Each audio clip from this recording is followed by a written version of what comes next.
시간 우리 하나님의 말씀을 보도록 하겠습니다. 하나님의 말씀은 누가복음 6장 27절부터 36절입니다. 우리 지난 주일 본 말씀 이어서 27절부터 36절에 있는 말씀을 보도록 하겠습니다. 우리 한 목소리로 27절부터 36절까지를 보겠습니다. 그러나 너희 듣는 자에게 내가 이르노니 너희 원수를 사랑하며 너희를 미워하는 자를 선대하며 너희를 저주하는 자를 위하여 축복하며 너희를 모욕하는 자를 위하여 기도하라. 너의 입밤을 치는 자에게 젖밤도 돌려대며 내 겉옷을 빼앗는 자에게 속옷도 거절하지 말라. 내게 구하는 자에게 주며 내 것을 가져가는 자에게 다시 달라 하지 말며 남에게 대접을 받고자 하는 대로 너희도 남을 대접하라. 너희가 만일 여호와를 사랑하는 자만 사랑하면 칭찬받을 것이 무엇이냐? 죄인들도 사랑하는 자를 사랑하느니라. 너희가 만일 선대하는 자만 선대하면 칭찬받을 것이 무엇이냐? 죄인들도 이렇게 하느니라. 너희가 받기를 바라고 사람들에게 구워주면 칭찬받을 것이 무엇이냐? 죄인들도 그만큼 받고자 하여 죄인에게 구워주느니라. 오직 너희는 원수를 사랑하고 선대하며 아무것도 바라지 말고 구워주라. 그리하면 너희 상이 클 것이요 또 지극히 높으신 이의 아들이 되리니 그는 은혜를 모르는 자와 악한 자에게도 인자하시니라. 너희 아버지의 자비로우신과 같이 너희도 자비로운 자가 되라. 아멘. 아멘. 우리가 이 세상에 살아가면서 많이 듣는 것이 서로 간의 상호주의라는 이야기를 참 많이 듣습니다. 상대방이 나에게 해준 것만큼 내가 호의를 베푸는 것, 그것을 소위 우리가 말하기를 상호주의라 그런 말을 합니다. 코비드인으로 인해서 어떤 나라가 우리나라를 들어오지 못하도록 비행기도 또 출입도 하지 못하도록 막았습니다. 그랬으니 우리도 그 나라가 우리나라에 들어오는 것을 막아버립니다. 이런 상황, 이렇게 서로 상대적 하는 것을 상호주의라고 그렇게 말합니다. 상대가 주는 만큼 주고 상대가 여는 만큼 나도 열어서 그에게 허락을 해준다. 이런 것이 세상에는 크게 흐름이 또는 사람과 사람 관계 속의 관계성에서 언제나 이런 주의가 자리를 잡고 있습니다. 북한이 우리가 어떻게 해주느냐만큼 우리도 해주자, 이런 상호주의죠. 이것도 사랑하는 여러분, 이런 상호주의는 손해보지 않으려고 하는 마음이 이러한 상대적 삶을 살게 만들어 놓는 겁니다. 저 사람이 하는 것만큼 내가 왜 손해를 보겠어? 그러니 나는 손해를 보지 않겠다 하는 데서부터 출발해서 상호주의가 태동하게 됩니다. 사랑하는 여러분, 세상에 이런 흐름이 있고 이런 사상이 있고 이런 삶의 바탕이 있습니다. 그런데 오늘 주님은 우리에게 어떻게 가르쳐 주십니까? 성경은 이렇게 말씀하십니다. 우리가 기준 삼아야 할 원리는 상호주의가 아니라, 한번 따라합시다. 하나님의 절대 원하시는 절대적 삶을 살아야 된다. 하나님이 원하시는 것은 절대적인 삶이라는 겁니다. 성경적 가르침은 상호주의 삶이 아니었습니다. 그것은 주님이 원하시지도 않고 또 그렇게 가르쳐 주시지를 않았습니다. 오늘 말씀을 읽다 보면 너무 우리가 어떻게 이걸 감당할 수 있을까 이런 생각이 들 만큼 정말 말도 안 되는 이야기를 주님이 하시는 것 같습니다. 그런데 이렇게 담아주시는 원리를, 그러기에 우리는 상호주의에 좀 반해서 다른 설명으로 드린다면, 첫째로 주님의 가르침은 절대적인 윤리, 그러니 절대적인 주님의 윤리를 가르쳐 주시고 계신 겁니다. 사랑하는 여러분, 주님의 가르침을 좀 오늘 읽으셨지만은 생각해 보십시다. 그것은 매우 절대적입니다. 그런데 우리가 그걸 받아들이고 우리가 그렇게 한다는 것은 그리 쉬운 일은 결코 아닐 것입니다. 예수님께서 가르친 이렇게 절대적인 신뢰를 두는 것이 무려 우리가 읽었지만, 헤아리면서 읽으셨는 분들은 그렇겠지만 무려 8가지 신뢰를 들어서 주님이 말씀을 주시고 계십니다. 원수를 사랑해라. 여러분, 이게 얼마나 어렵습니까? 미워하는 사람에게는 2번째 선대해라. 저 사람은 날 미워하는데 나는 선대하라는 겁니다. 저주하는 사람에게는 같이 저주하면 상호주의겠는데 축복을 하라, 이렇게 말씀하십니다.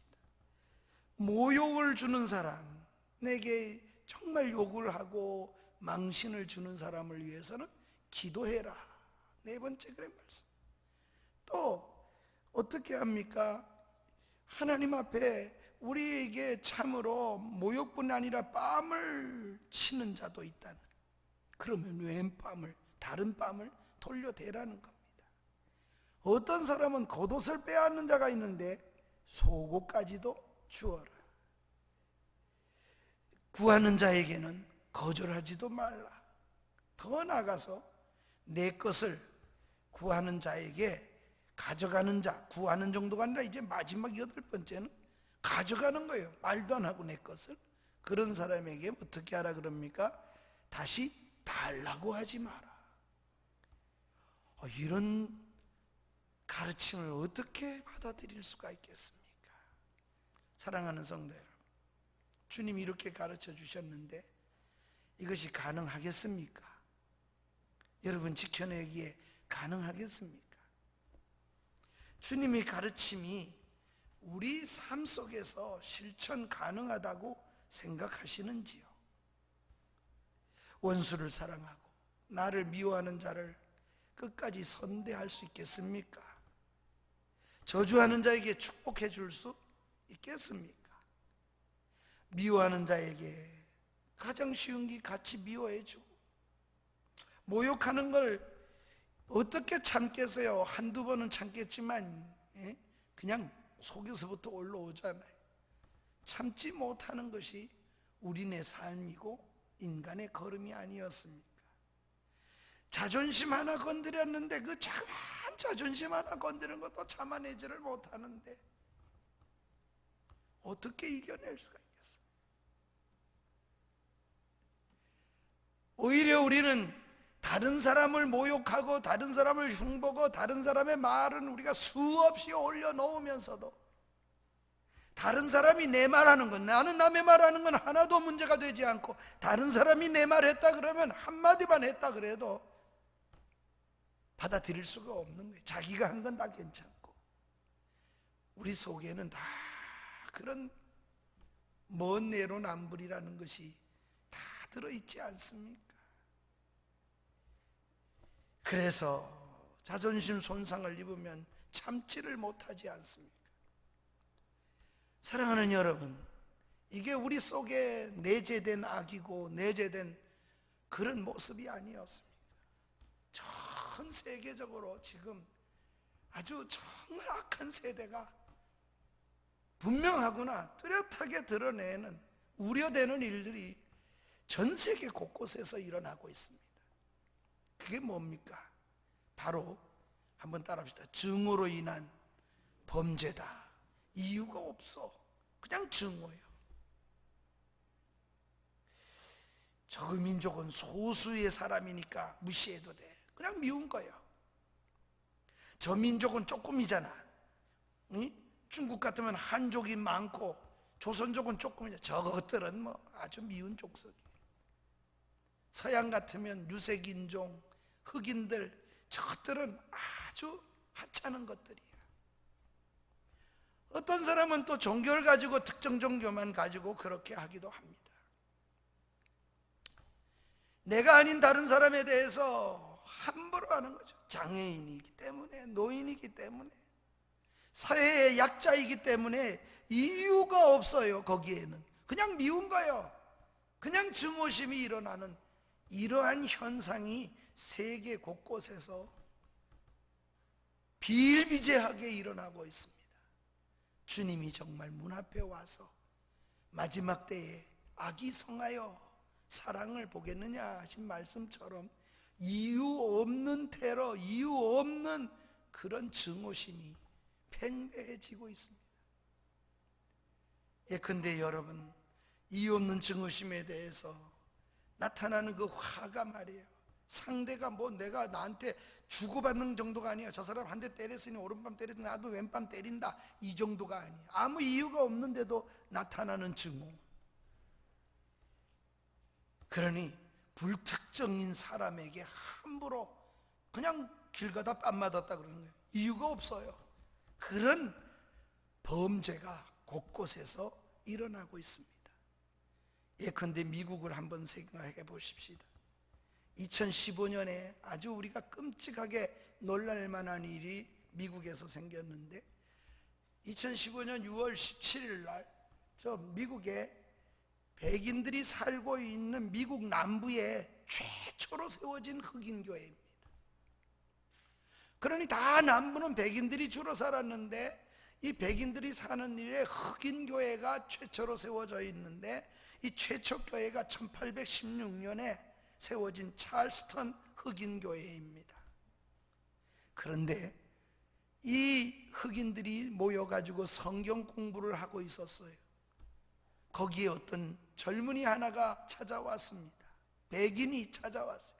이 젊은 청년이 돌아와가지고 그냥 총을 가지고 와서 성경 공부를 하고 있는 사람들을 향해서 흑인들만 쏴 죽였는데, 성경 공부를 시키던 목사님을 비롯해서 그냥 오늘 사진에 떠오른 저 젊은이가 21살의 백인 청년이 큰 죄악을 범하였습니다.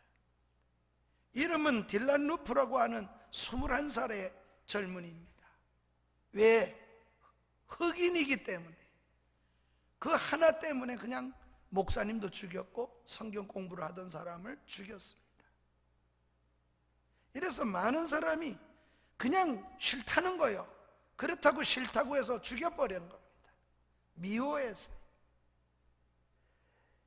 그가 붙잡히고 난 후에 보니 흑인은 열등한 존재고 백인은 우월한 존재다, 색깔로 그렇게 한 것입니다.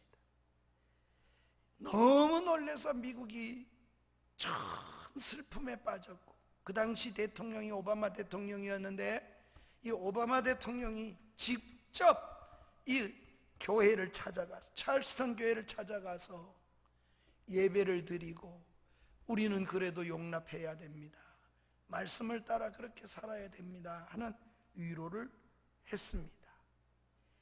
애도하는 일이 전 세계에 방출되는 일이 있었습니다. 왜 미워하느냐? 이유가 없어요. 그냥 미워하는 겁니다. 그러니 원수, 나를 미워하는 자, 나를 저주하는 자, 그렇게 여러분, 그게 그냥 그래도 뭐한데 그런 사람을 어떻게 사랑하고 어떻게 그를 받아들일 수가 있겠습니까? 이러하니 얼마나 힘들고, 말로는 가르치기는 쉬울지 몰라도 실제적으로 나를 미워하는 사람을 받아들인다는 것은 얼마나 힘들겠습니까?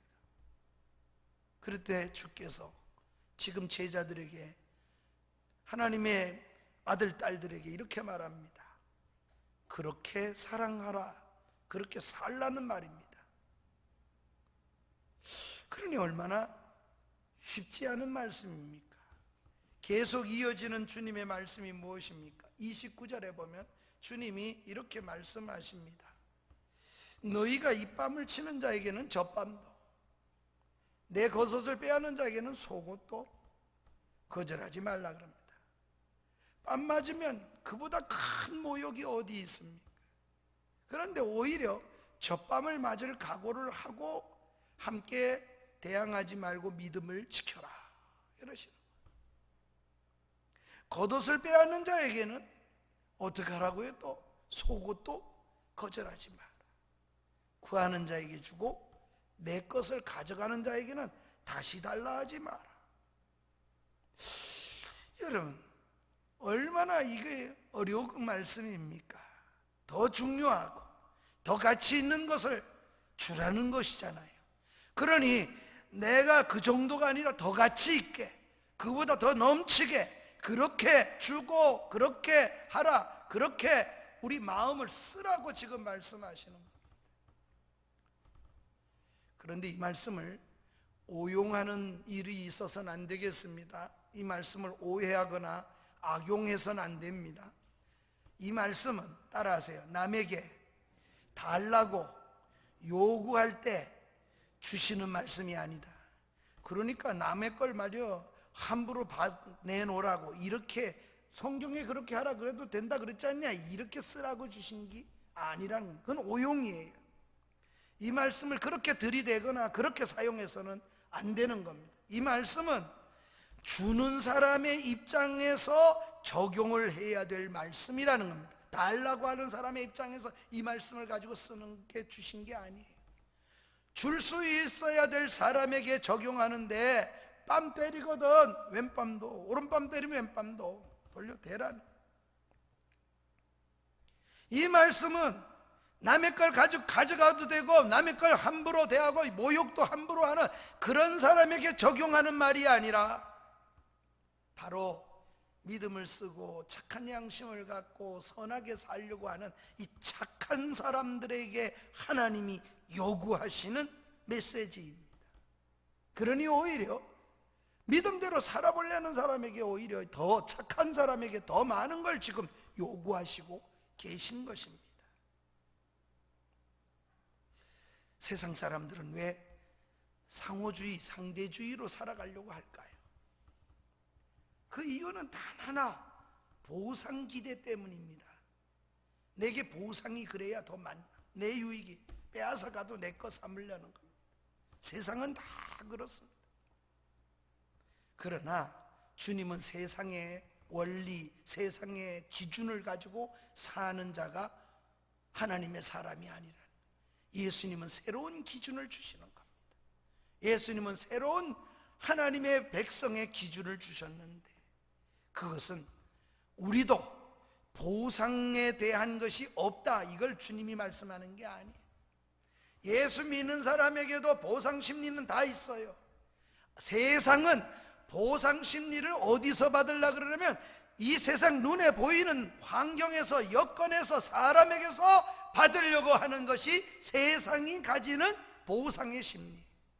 그러나 주님이 지금 우리의 눈을, 너희도 보상을 기대하라는 거예요. 그리고 보상 때문에 너희도 이렇게 하라 그럽니다.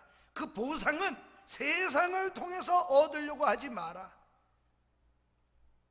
하나님 아들, 딸들, 믿는 사람의 보상은, 따라하세요, 하나님이 주실 거다. 하나님의 보상을 바라보고 이렇게 하라고 말씀하시는 겁니다. 그러니 우리는 하나님의 상을 받을 것을 생각하면 지금 주님이 하신 말씀을 가능하게 만들어놔요.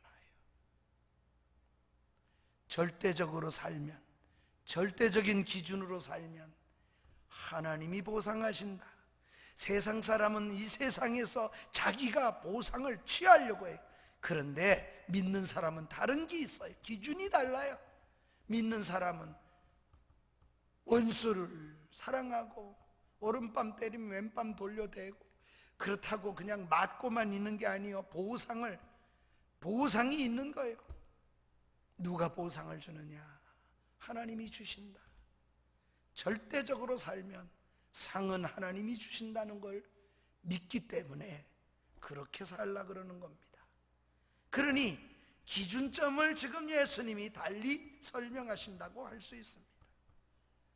누가 하나님을 생각하고 누가 하나님의 보상을 생각할 수 있겠습니까? 오로지 하나님의 백성, 하나님의 아들, 딸들입니다. 그래서 두 번째로는 우리가 생각할 것은 하나님의 아들들과 하나님의 딸들입니다. 성경은 이렇게 말해요. 지극히 높으신 이의 아들이라 칭함을 받으리라. 예수님 그렇게 말했어요. 35절부터 36절입니다. 오직 너희 원수를 사랑하고 선대하며 아무것도 바라지 말라. 그리하면 너희 상이 클 것이요, 상이 분명히 있다고 말씀하시고 보상이 있어요.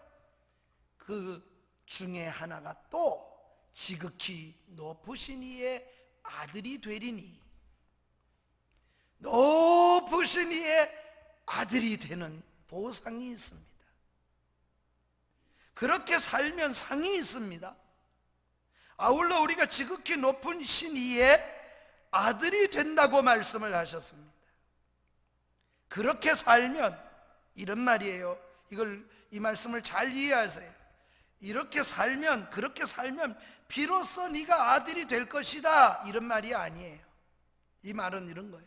한번 따라하세요. 그렇게 살면, 야, 과연 하나님의 아들이구나, 그렇게 증빙이 되어진다는 말입니다. 그러니 하나님의 아들이라 일컬음을 받게 된다는 겁니다. 다르구나.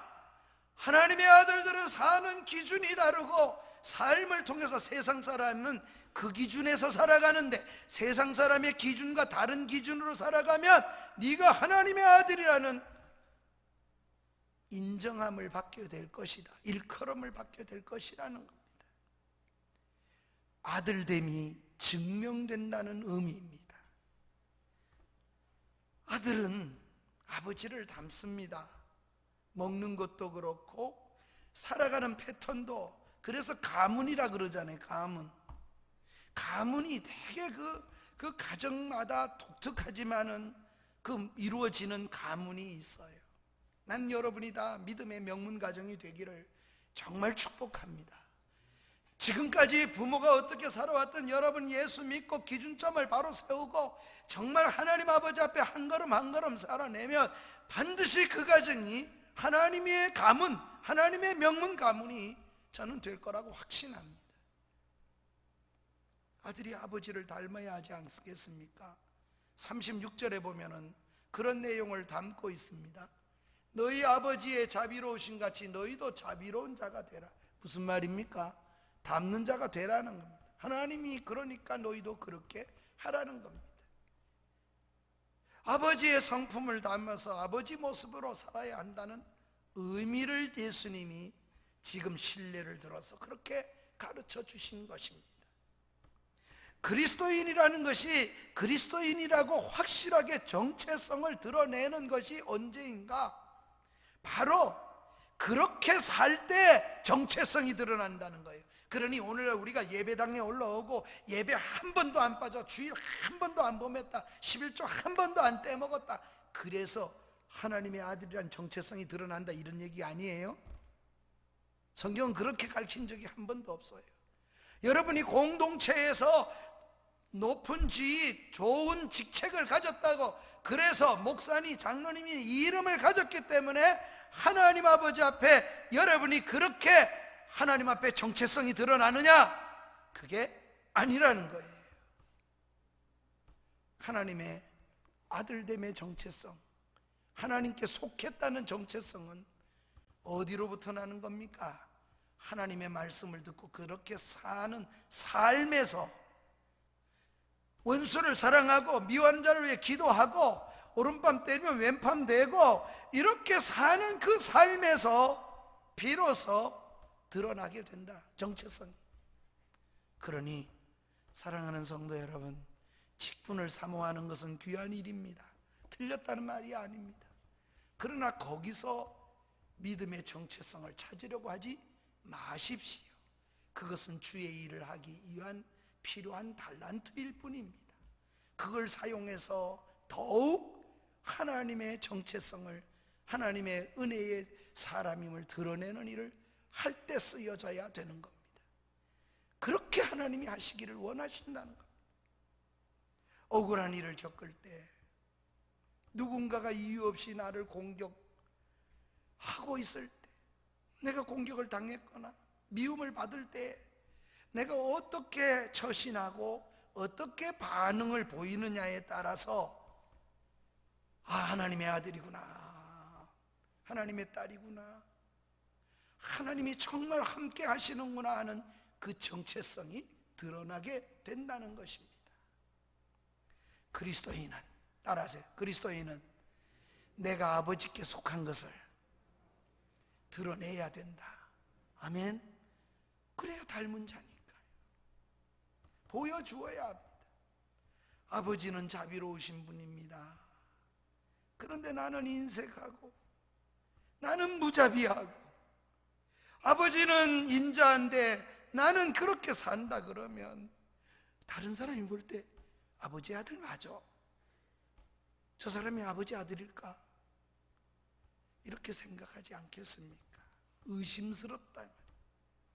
그러니 하나님의 아들로서의 사는 원리를 세상 기준이 아니라 하나님의 기준으로 주신 겁니다. 대접을 받고 싶은 대로 어떻게 하라고요? 대접하라는 겁니다. 31절에 보면 이렇게 남에게 대접을 받고자 하는 대로 너희도 남을 대접하라. 대접받을 대로 받은 대로 대접하라, 그런 말씀이 아닙니다. 내가 받고 싶은 것을 그에게 행하라는 겁니다. 그리고 그렇게 살아서 그 대접을 받은 사람이 내게 대접해 주지 않아도 실망하거나 좌절하지 말고 착한 삶을, 그러한 그리스도인의 삶을 포기하지도 말라는 말씀입니다. 내가 원수를 사랑했는데 원수가 좀 바뀌어가지고 사랑의 사람이 되면 좋겠지만 안 바뀝니다.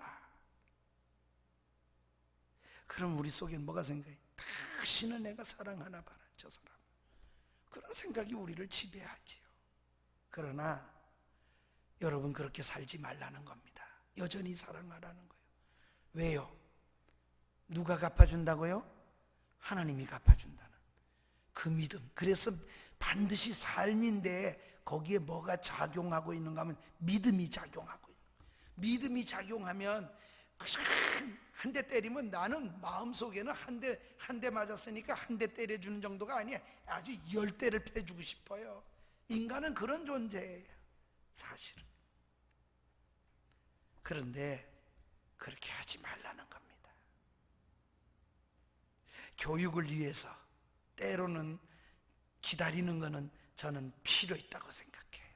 생각해보게 만들어주는 것. 그러나 그것 외에 전심으로 미워하거나 그럴 일은 절대 해서는 안 된다는 겁니다. 하나님이 계시기에 누구라도 그렇게 대접하라는 겁니다.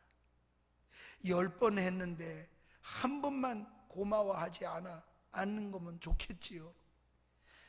오히려 더 힘들게 하는 사람도 너무 많습니다.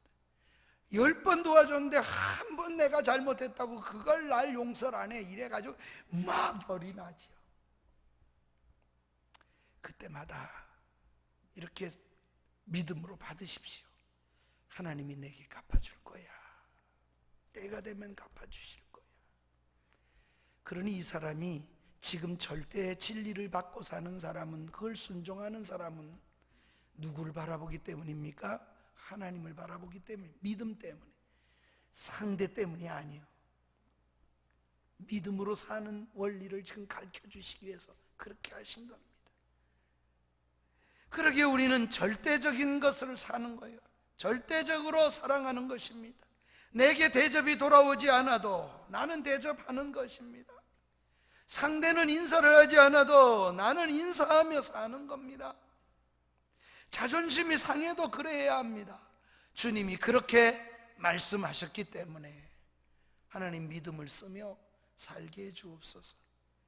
우리 모두가 이 주님이 가르치시는 절대적인 진리를 따라서 절대적 사랑을 하는 저와 여러분이 되기를 축복합니다. 우리가 마지막 생각해 볼 것은 그러면 세상 윤리입니다. 세상은 어떻게 한다 그랬죠? 처음에 말씀드렸죠. 세상 사람은 상대적인 삶이고, 상대적인 삶은 그 세상 사람들은 상대적인 윤리, 그걸 갖고 사는 사람들입니다. 예수님이 그렇게 말해요. 그래서 먼저 세상 사람 죄인들도 계속해서 예수님이 계속 반복하는 말이 있어요. 죄인들도 그렇게 하느니라, 죄인들도 그렇게 사느니라, 죄인들도 그 정도는 한다, 이래 말씀하십니다. 32절부터 그 말씀이 34절까지가 전부 그런 내용입니다. 만일 너희가 사랑하는 자 사랑하면 칭찬받을 것이 뭐 있냐? 죄인들도 그렇게 해. 자기 사랑하는 사람 자기 사랑하고. 네가 만일 선대하는 자를 선대하면 칭찬받을 게 뭐 있겠냐? 나한테 선대해주는 사람 선대했는데. 죄인들도 그렇게 해. 주님이 그렇게 말씀하시는 겁니다. 죄인이 누구일까요? 그 당시에 손가락질하던 바리새인과 서기관들이 손가락질하던 아마 세리를 지칭했는지도 모르겠어요. 세리 정도도, 그 세리도 이 정도는 하며 산다는 겁니다. 그러니 여러분, 어떻게 생각해 보면요, 사람은 정말 악해요. 이 세상에는요, 악한 정도가 아니라 정말 못된 사람도, 목회를 하며 60여 년 살아보니 정말 못된 사람도 참 많습니다. 악한 게 아니라 아예 못된 것 같아요. 생각이. 잘해줬는데도 뺨 때리는 사람도 만나봅니다. 그리스도인들이 그러기에 절대적인 그렇게 삶을 살려고 하지 않으면 속에서 화가 만날 넘쳐날 거예요. 주님은 하나님의 백성이 그러기를 원치 않으십니다. 세상에 이런 말 하잖아요. 예수 믿는 사람이 세상에 안 믿는 사람이 착하게 사는 것보다도 못한 사람들 있을까요? 없을까요? 교회 안에 드나들면서도 세상 사람도 그렇게 안 해요. 이런 말을 우리는 수없이 듣습니다. 그분이 직분이 목사님이든 장로님이든 그건 중요하지. 어떻게 저렇게 목사가? 세상 사람도 안 그래. 여러분, 그만큼 세상 사람의 착한 만큼도 못 사는 경우가 너무 많습니다. 10번 잘해주다가도 한 번만 섭섭하다 싶으면 평생 원수가 되는 경우도 많이 겪어봅니다. 그러기에 사랑하는 여러분, 선한을 행했던 걸 자꾸 잊어버리려고 해야 돼요. 그렇지 않으면 쏟아져 나오는 게 있어요. 저만 그런지 모르지만 내가 그한테 어떻게 해줬는데 나한테 이렇게, 이 생각이 먼저 확 사로잡아버리거든. 그러기에 믿음으로 따라하세요. 착한 일한 것은 지우며 살자. 지우며 살아야 돼. 선한 일 베푼 거는 지우며 사십시오. 보상은 하나님이 해주십니다. 아멘. 반드시 해주셔요. 살아계신 하나님이기 때문에 눈으로 목도할 만큼 해주신다고 저는 믿어요. 그건 저 생애 속에도 뒤돌아보니까 분명해요. 하나님은 분명히 내 눈에 흙이 들어오기 전에, 내가 주님 앞에 서기 전에 하나님이 하시는구나, 그렇게 느낄 만큼, 깨달을 만큼 그렇게 하나님이 반드시 하신다는 걸 체득하고 사는 것이 얼마나 축복이겠습니까? 그러기에 우리는 절대적으로 살아야만 합니다. 우리가 착한 일한 건 지우고라도 하나님 아버지 앞에서 언제나 절대적인 삶을 살아가십시다. 왜 그렇게 살아야 되느냐?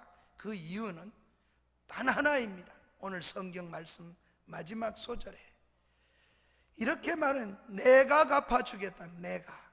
따라하세요. 하나님이 상을 주신다. 아멘. 하나님이 상을 주셔요. 상도 저는 두 가지로 하나님이 주신다고 생각해요. 먼저는 하나님께서 매우 빠르게 주시는 상이 있습니다. 여러분에게 이런 상을 주십니다. 즉각적으로, 저는 즉각적인 상이라고 그렇게 말하는데, 하나님께서 이 절대적인 것을 따르면 하나님이 즉각적으로 주시는 상이 하나 있어요. 그게 뭐냐면, 내가 사랑하고 저 사람이 그렇대로 내가 사랑하고 축복하면, 그렇게 내가 대신 복을 빌면, 한번 따라 합시다. 내가 미워하는 사람을 향하여 내가 복을 빌면 내가 행복해진다. 아멘. 내가 행복해져요. 처음에는 솟아오르지만 시간이 지나면 하나님이 내 마음을 편안하게 만들어주고 내가 행복해요. 자유해요. 그리고 하나님 아버지 앞에서 언제나 행복을 빼앗기질 않아요. 먼저 주시는, 제일 먼저 주시는 축복이라고 생각해요. 상대적이지 않고 절대적으로 사랑하면 내가 행복합니다. 하나님 앞에서 그 사람은 또 버글버글 끓을지 몰라도 나는 하나님 앞에서 여기서 행복할 수 있어요. 내가 잠자리에 이를 때 잠을 뒤척이지 않고 편안하게 잘 수 있도록 하나님이 반드시 단잠을 주십니다. 그것이 나의 건강을 지키는 비결이 되게 하시고, 또 하나님은 금방 주시는 것만이 아니에요. 영원한 천국에서도 반드시 상이 있다고 약속하십니다. 그러니 하나님의 상을 바라보는 사람이 이 절대적인 원리를, 주님의 가르침을 따라 살 수가 있는 거죠. 지금 주님이 뭘 요구하시는 겁니까? 네가 진짜 믿느냐? 믿음으로 그렇게 믿음을 쓰느냐? 요구하시는 겁니다. 그러니 관념 속에 믿음이 있는 것이 아니고 믿음을 가지고 내 삶에 적용하는 것이 믿음인 것입니다. 우리 주님은 한 번도 지식적인 믿음을 얘기하신 적이 성경에는 없어요. 그러니 믿음은 곧 삶이라고 말씀을 드릴 수가 있겠습니다.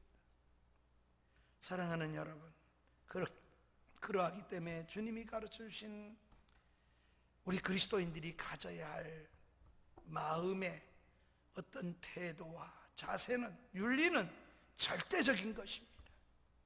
그런데 가르치기만 주님도 하셨는가? 우리 주님은 그런 선생님이 아니셨어요. 주님은 그렇게 가르치셨고 실제로 그렇게 주님이 사셨습니다. 그래서 주님이 행동으로 모범을 보이셨습니다.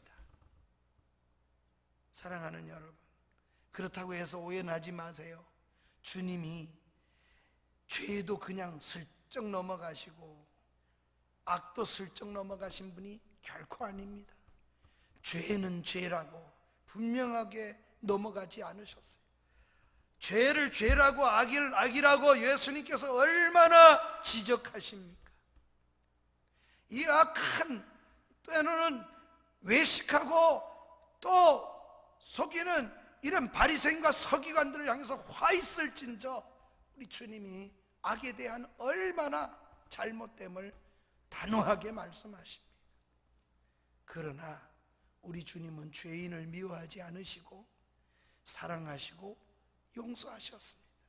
심지어는 십자가 위에서 자기를 못 박고 그 밑에서 그걸 바라보고 조롱하고 비웃고 그렇게 하는 그 사람들이 그 자리에서 다 보이는데, 다 자기는 지금 너무 고통스럽고 힘든 상황에서도 우리 주님은 십자가를 지시고 그렇게 괴롭히는 자를 향해서도 하늘 아버지께 용서해 달라고 그렇게 기도하신 것이 주님이셨습니다. 절대적인 삶을 살고 계신 것입니다. 상대 때문에 변하지 않습니다. 환경 때문에 변하지 않습니다. 여건 때문에 변하지 않습니다. 절대적인 삶을 사는 사람에게는 상대가 무엇인 것이 중요하지 않습니다. 모든 것은 믿음을 쓰기 위한 장소요, 믿음을 쓰기 위한 방편으로 하나님이 주셨고, 이건 내게 복으로 하나님이 상급 쌓기 위해서 주신 거로 받아들이고 있기 때문에 그렇습니다.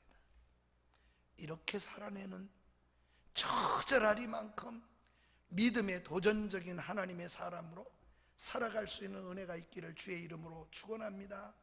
한 주간도 코비드 때문에 힘들겠고 또 직장에서 만나는 여러 가지 상황들이 나를 힘들게 해도, 사랑하는 여러분, 그리스도인은 물러가는 자가 아니고 그 상황에서 도전하는 사람입니다. 독수리 날개 치듯이 올라가는 사람입니다.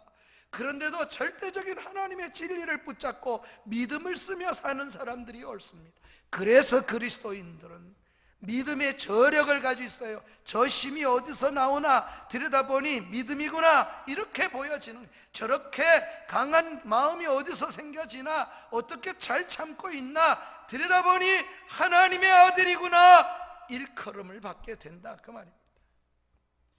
지극히 높으신 이의 아들이구나. 여러분, 우리 모두가 높은 신분이 될 수 있기를 축원합니다. 우리의 소수가 우리의 적은 무리가 모든 사람에게 그렇게 영향력을 미치는 하나님의 사람으로 살아냅시다. 초대교회에 쓰러지고 넘어지고 비웃고 예수님 조롱하고 저주까지 하던 그런 베드로도 얼마나 능력 있게 살아냅니까? 하나님의 은혜가 임하고 하나님이 붙잡아 주시니 그렇게 살아내잖아요. 그래서 모든 사람들이 칭송하기도 했지만 때로는 어떻게 된 일인가 놀라워했다고 그래요. 심지어는 예수 믿는 사람을 놀라워하는 겁니다. 그것은 우리의 신분 때문이에요. 우리를 그렇게 만들어 가기 위해서 십자가 위에서 주님이 죽으신 거예요. 우리가 그렇게 살아가도록 만드시기 위해서, 자녀답게 살게 하시기 위해서 지금도 성령을 물붓듯이 부어주시고 은혜 위에 우리를 붙잡고 계신 겁니다.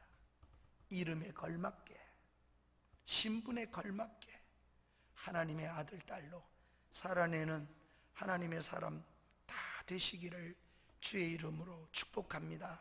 이 말씀 기억하면서 우리 다 일어나셔서 214장을 드리겠습니다. 나 주의 도움 받고자.